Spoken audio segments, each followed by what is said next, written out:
నమస్తే, నేను మీ Teja. Middle east కంట్రీస్లో వార్ మళ్ళీ స్టార్ట్ అయింది. నిన్న ఇరాన్, కువైట్, బహ్రాన్ ఈ రెండు దేశాలపైన కూడా 7 బాలిస్టిక్ మిసైల్స్ అలాగే కొన్ని వందలాది డ్రోన్స్తో అటాక్ చేస్తుంది.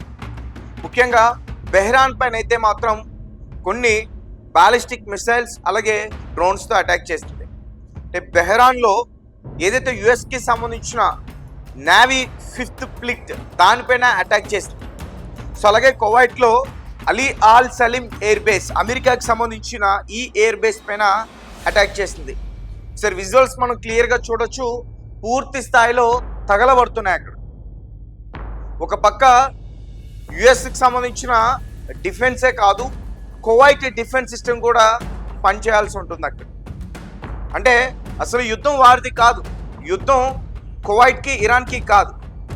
కువైట్లో యుఎస్కి సంబంధించిన ఏదైతే మిలిటరీ స్థావరాలు ఉన్నాయో వాటిని యూజ్ చేసి అమెరికా ఇరాన్ పైన అటాక్ చేస్తుంది. కానీ ఇరాన్ ఏం చేస్తుంది, తెలివిగా అమెరికాని దారిలోకి తీసుకురావడానికి ముఖ్యంగా గల్ఫ్ కంట్రీస్ని టార్గెట్ చేసింది. సౌదీ అరేబియా, దుబాయ్, యుఏఈలోనే దుబాయ్, తర్వాత Khattar, Iraq, Kuwait, Bahrain, Oman. So ఈ కంట్రీస్ అన్నిటిని కూడా టార్గెట్ చేసింది. సో ఎందుకురా అంటే ఈ ఏదైతే గల్ఫ్ కంట్రీస్ ఉన్నాయో ఆ గల్ఫ్ కంట్రీస్లో మొత్తం అమెరికాకు సంబంధించిన మిలిటరీ బేసెస్ ఉన్నాయి. సో అందుకనే ఇరాన్ గల్ఫ్ కంట్రీస్ పైన ఎక్కువగా దాడి చేసి వారి ఇన్ఫ్రాస్ట్రక్చర్ని డ్యామేజ్ చేసి అలాగే వాళ్ళ ఆయిల్ రిఫైనరీస్ ఏవైతే ఉంటాయో వాటిపైన అటాక్ చేయడానికి ప్రయత్నించి ముఖ్యంగా డ్రోన్స్ అటాక్ చేసింది, బాలిస్టిక్ మిసైల్స్తో కూడా అటాక్ చేసింది. నిజానికి అవి గనక ఏదైతే మిసైల్స్ ఉన్నాయో అవి గనక ఈ గల్ఫ్ కంట్రీస్ వారి డిఫెన్స్ సిస్టమ్ కనుక సరిగ్గా ఆ రోజు వర్క్ చేసి ఉండకపోతే ఈరోజు మొత్తం గల్ఫ్ కంట్రీస్ అన్నీ కూడా తగలబడేవి. అమెరికా ఏం చేస్తుంది, జస్ట్ ఇరాన్ పైన అటాక్ చేసి ఊరుకుంటుంది.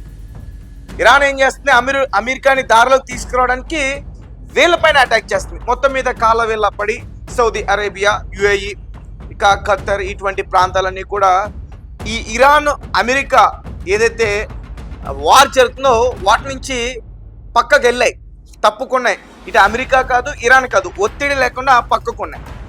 అయితే ఇప్పుడు అమెరికా ఈ హర్మోజ్ జలసంధి దగ్గర పూర్తిగా తమ ఆధీనంలోకి తెచ్చుకోవడానికి ప్రయత్నించింది, బ్లాకేడ్ని పెట్టింది.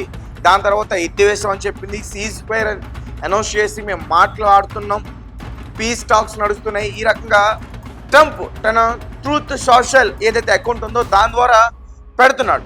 కానీ అవన్నీ కూడా అబద్ధాలు. సో దీంతో హర్మోజ్ దగ్గర చాలా ఉద్రిక్త పరిస్థితి ఏర్పడింది. ఇరాన్ పైన అటాక్ చేస్తున్నాయి.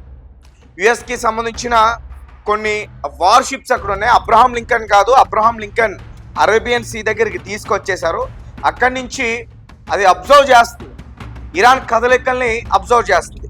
అయితే ప్రస్తుతం హర్మోజ్ దగ్గర so USS Truxtun, USS Mason, USS Rafael Peralta ఈ యుద్ధ నౌకలు అయితే అక్కడ ఉన్నాయి, పాట్రోలింగ్ చేస్తూ ఉన్నాయి హర్మోజ్ జలసంధి దగ్గర.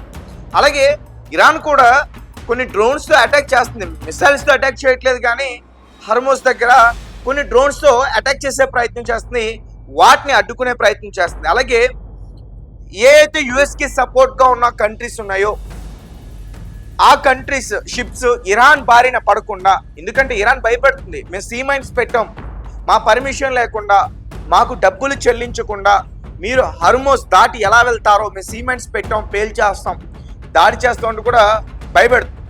సో నిజానికి తెగించి రావచ్చు. ఒకవేళ అలా వస్తే ఆయా దేశాలకి కొన్ని కోట్లలో నష్టం వచ్చే అవకాశం ఉంటుంది. ఎందుకంటే క్రూడ్ ఆయిల్ లేదంటే ఎల్పిజి గ్యాస్ వాటికి సంబంధించిన షిప్స్ అవన్నీ కూడా. సో దీంతో పెద్ద ఎత్తున ఆ దేశానికి ఎక్కువగా నష్టం వచ్చే అవకాశం ఉంటుంది. కాబట్టి ఎవరో కూడా ధైర్యం చేసి ముందుకు రావట్లేదు. అఫ్కోర్స్ మన ఇండియా కూడా మొన్నటి వరకు ధైర్యం చేసి తీసుకొచ్చే ప్రయత్నం చేయలేదు. వారితో క్లియర్గా సంప్రదింపులు జరిపిన తర్వాత టోటల్గా హర్మోజ్ దగ్గర క్లియరెన్స్ వచ్చిన తర్వాత ప్రాపర్గా అప్పుడే మన షిప్స్ని ఇక్కడికి తీసుకురావడం జరిగింది. లేదంటే సీమైట్స్ మన కోసమనే పేల్చే అవకాశం లేదు. ఇటు అమెరికా ఇటు ఇరాన్ ఏదైనా చేయొచ్చు. ఎలా అంటే సో ఫర్ ఎగ్జాంపుల్ ఇండియా న్యూట్రల్గా ఉంది, ఇటు అమెరికాకి సపోర్ట్ కాదు, ఇటు ఇరాన్కి సపోర్ట్ కాదు. ఒకవేళ సపోర్ట్ చేస్తే రెండింటికి సపోర్ట్. సో న్యూట్రల్గా ఉంది కాబట్టి అమెరికా ఏం చేస్తుంది, ఇరాన్ సీమైన్ పేల్చిందని చెప్పి ఒకవేళ మన షిప్ని పేల్చినా పేలుస్తుంది. సో దీంతో ఇండియా ఏమనుకుంటుంది, నిజంగానే ఇరాన్ ఇండియా షిప్ని కావాలనే పేల్చింది, ఇక ఇండియా కూడా మనకు ఆపోజిట్ అనే ఒక డైవర్షన్ తీసుకురావడానికి ప్రయత్నిస్తుంది అమెరికా. సో ఈ రకంగా చాలా మార్పులు అయితే అక్కడ వస్తూ ఉన్నాయి. ఇరాన్కి సపోర్ట్గా ఉన్న కంట్రీస్ అన్ని కూడా వ్యతిరేకంగా మారిపోయాయి. చైనా, రష్యా ఇవి కూడా వెనక్కి తగ్గాయి. సో చూడండి, ఇంత పెద్ద కంట్రీస్, అమెరికాని ఎదుర్కోగల సామర్థ్యం ఉన్న ఇంత పెద్ద కంట్రీస్ కూడా వెనక్కి తగ్గాయంటే దీనికి రీజన్ అమెరికా వేస్తున్న ఎత్తుగడ. ఒకవేళ రష్యా ఈ వార్లోకి ఎంట్రీ ఇచ్చి ఇరాన్ పైన ఇంకా సపోర్ట్ చేసి వారికి ఇంకా ఈ వార్ని ఇంకా ఇలా కొనసాగింపు చేస్తే రష్యాకి చాలా ఇబ్బంది. ఎలా ఏ రకంగా అంటే ఉక్రెయిన్కి సంబంధించి యూరోపా దేశాలన్నీ కూడా, నాటోలో ఉన్న దేశాలన్నీ కూడా ఉక్రెయిన్కి సపోర్ట్గా ఉన్నాయి. సో ఏదైనా తేడా వస్తే ఉక్రెయిన్ వేదికగా రష్యాని అంతం చేయడానికి కూడా రెడీగా ఉన్నారు. ఆల్రెడీ ఆ వార్ కూడా స్టార్ట్ అయింది. ఇంకొక వారంలో తీవ్రమైన నష్టాలు కూడా ఖచ్చితంగా జరిగే ఛాన్స్ ఉంది. ఒకవేళ నాటో కనుక డైరెక్ట్గా ఎంట్రీ ఇచ్చిందంటే యుద్ధంలోకి రష్యా పైన అయిపోయినట్టు. సో మొత్తానికి ఇరాన్ అయితే ఇప్పుడు ఒంటరిది అయిపోయింది. సో చైనా కూడా కేవలం అంటే ఇంతకుముందు మిసైల్స్ కావచ్చు, ఆయుధాలకు సంబంధించి కూడా హెల్ప్ చేయగలిగింది, ఇంటెలిజెన్స్ కూడా హెల్ప్ చేయగలిగింది, కానీ ఇప్పుడు ఏం చేయలేకపోతుంది. సో వారు ఏం చెప్తున్నారంటే అమెరికా ఏదైతే ఆంక్షలు పెడుతుందో, అమెరికా ఏదైతే యురేనియం నిల్వలకు సంబంధించి మాట్లాడుతుందో దానికోసం చర్చిద్దాం, చర్చలకు రండి అంటూ కూడా చెప్తున్నారు. కానీ ఇరాన్ ఒప్పుకోవట్లేదు. దీనికి రీజన్ ఏంటంటే ఇరాన్ రెండు భాగాలుగా చీలిపోయింది నాయకత్వంలో. ఐఆర్జేసీ మిలిటరీ ఒక పక్కన ఉంటే ఈ ఐతుల్లా అలీ ఖమేనీ, వారి సుప్రీం లీడర్ తర్వాత వచ్చే నాయకులు ఎవరైతే ఉంటారో ఇప్పుడు మోజ్తబా ఖమేనీ, వీరందరూ కూడా ఒక పక్క అయిపోయారు. ఒక చీలిక లాంటిది వచ్చేసింది. దీంతో సరైన నిర్ణయాలు అక్కడ రావట్లేదు. కానీ ప్రస్తుతం అయితే లాంగ్ వార్ అయితే లేదు, కానీ యుద్ధం అయితే జరుగుతుంది. అంటే పెద్ద పెద్ద దాడులు, పెద్ద పెద్ద నష్టం కాదు, కానీ దాడులు ఒకరిపైన ఒకరైతే ఖచ్చితంగా చేసుకుంటారని చెప్పాలి. ఇక అమెరికా కూడా రీసెంట్గా ఇరాన్కి సంబంధించిన ఏదైతే హర్మోస్ జలసంధి దగ్గరగా ఉండే ఈ ఘోరక్ అలాగే కష్మా ఐలాండ్స్ పైన కూడా అటాక్ చేసింది. అంటే అక్కడ రాడర్ వ్యవస్థలు యూజ్ చేసి ఈ డ్రోన్స్ని కానీ మిసైల్స్ని కానీ హార్మోస్ దగ్గర అటాక్ చేయడానికి ప్రయత్నిస్తుంది ఇరాన్. సో దీంతో ఆ రాడర్ వ్యవస్థల్ని కూల్చేసింది. సో దీనివల్ల ఇరాన్కి పెద్ద నష్టం ఏం కాదు, కానీ అమెరికాకి అయితే చాలా పెద్ద నష్టం. ఎందుకంటే సౌదీ అరేబియాలో ఉన్న ఏదైతే రాడర్ వ్యవస్థ, థర్డ్ రాడర్ వ్యవస్థ, కొన్ని వేల కోట్లతో నిర్మించిన రాడర్ వ్యవస్థ, ఇరాన్ చిన్న మిసైల్తో దాన్ని కూల్చేసింది. సో కొన్ని కోట్లలో అమెరికాకి నష్టం. సో మొత్తానికి ఇప్పుడు జరుగుతున్న ఈ యుద్ధ ఉద్రిక్తత వల్ల రెండు దేశాలు అయితే పూర్తిగా నలిగిపోతున్నాయి. ఒకటి బహ్రెయిన్, ఇంకొకటి కువైట్. కువైట్ అయితే మాత్రం డిఫెన్స్ సిస్టమ్ని యూజ్ చేసి గట్టిగానే ఎదుర్కొంటుంది. వారికి సంబంధం లేదు, కానీ బట్ వాళ్ళ ఆయుధ నిల్వలు, ఆ డిఫెన్స్ సిస్టమ్కి సంబంధించిన మిసైల్స్ అన్నీ కూడా అవన్నీ కూడా ఖాళీ అవుతూ ఉన్నాయి. అంటే అమెరికా కోసం తాము యుద్ధం చేస్తున్నట్టు అనిపిస్తున్నాయి కువైట్కి.